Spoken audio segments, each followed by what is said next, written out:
Salat menurut bahasa doa. Kenapa doa dinamakan dengan salat? Karena saat berdoa itu kita tersambung kepada Allah. Karena itu kalau ingin cepat dikabulkan doanya, maka antara lisan dengan hati mesti nyambung.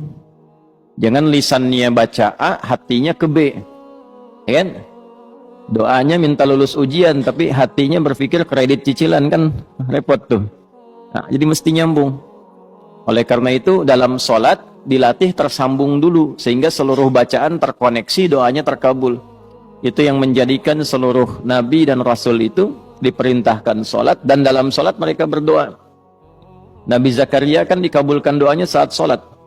Hunalika da'a Zakaria rabbah qala rabbi habli min ladunka dzurriyyatan thayyibah innaka sami'ud du'a fanadathu al-malaikatu wa huwa qa'imun yusalli fil mihrab anna Allah yubashshiruka bi Yahya.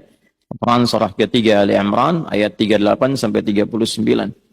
Ya, Nabi Musa itu saat menerima awal wahyu diperintahkan mengadu pada Allahnya lewat salat.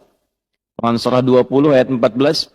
Innani anallahu la ilaha illa ana fa'budni wa aqimis salata lidzikri. Nabi Isa itu baru lahir, perintah pertamanya itu salat. Ya. Quran surah ke-19 itu Maryam ayat 31 sampai dengan 33 itu. Wa ja'alani mubarakan aina ma kuntu wa awsani bis shalah. Nabi Ismail alaihissalam sampai mewasiatkan pada keluarganya supaya konsisten sholat agar terus terkoneksi dengan Allah. Saya selalu memberikan logika begini. Kalau Anda itu punya koneksi dengan pejabat, aksesnya mudah kan? Ya, punya koneksi dengan DKM ini aksesnya mudah ke masjid tuh. Ya. Baik. Nah, punya koneksi dengan Allah apa yang sulit bagi Allah? Nah, Nabi Ismail alaihissalam itu mewanti-wanti keluarganya dan meminta, bahkan memerintahkan mereka konsisten menjaga sholat. Itu diabadikan di Al-Quran surah ke-19 Maryam di ayat ke-55. Wa kana ya'muru ahlahu bis-shalah.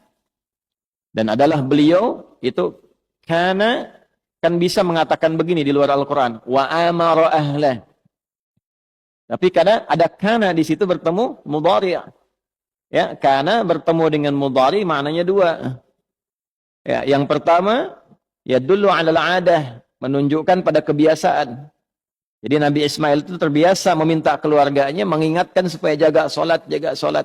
Nah itu bagi orang tua muslim jadi teladan. Orang tua harus punya kebiasaan mengingatkan anaknya supaya menjaga sholat. Nah, karena di situ ahlah itu menunjuk pada setiap personnya. Kan keluarga itu ada 4 dalam bahasa Arab. Ya. 1 ailatun, 2 usratun, 3 alun, 4 ahlun. Tuh. Ailatun sifat saling mendukung dari kata aul. Kalau sudah berkeluarga harus saling mendukung, mensupport, mendorong, membantu.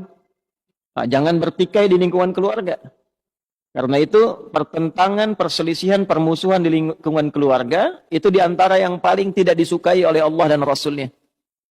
Ya, silaturahim itu kan ayat keluarga di An-Nisa ayat pertama yang sering disatukan dalam 3 ayat kan dalam kesempatan Jumat itu. Ali Imran itu, kemudian An-Nisa, satu lagi di surat yang ke-33 Al-Ahzab di penghujungnya, kan?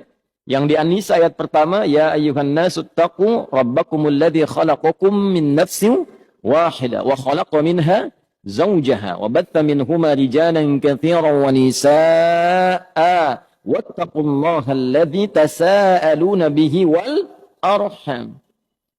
Nah, jadi dan ulul arham itu kan yang pertama keluarga inti. Menyambungkan arham, menyambungkan silah. Ya, terkoneksi dengan kuat di antara bagian keluarga itu bagian dari ketakwaan. Mafhum mukhalafahnya apa? Ya, mafhum mukhalafahnya pengertian terbaliknya memutus rahim, memutus hubungan kekeluargaan itu termasuk dari penyimpangan terhadap nilai takwa. Nah, itu mesti hati-hati. Karena itu wasiat para nabi itu sebelum meninggal itu menyatukan keluarganya dulu, bukan dalam masalah harta. Awas hati-hati itu. Ya, ada 3 dosa bertumpuk diantaranya pada orang-orang yang rebutan warisan sampai tercerai-berai. Itu pelanggarannya 3 dan termasuk pada kategori dosa besar itu.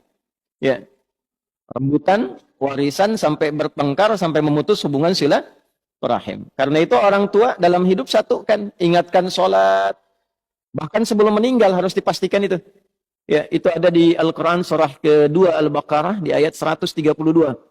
Am kuntum syuhada'a idh hadara Ya'qub al-maut idh qala li banihi ma ta'buduna min ba'di qalu na'budu ilahaka wa ilaha abaika Ibrahim wa Ismail wa Ishaq ilahu wahidah wa nahnu lahu muslimun.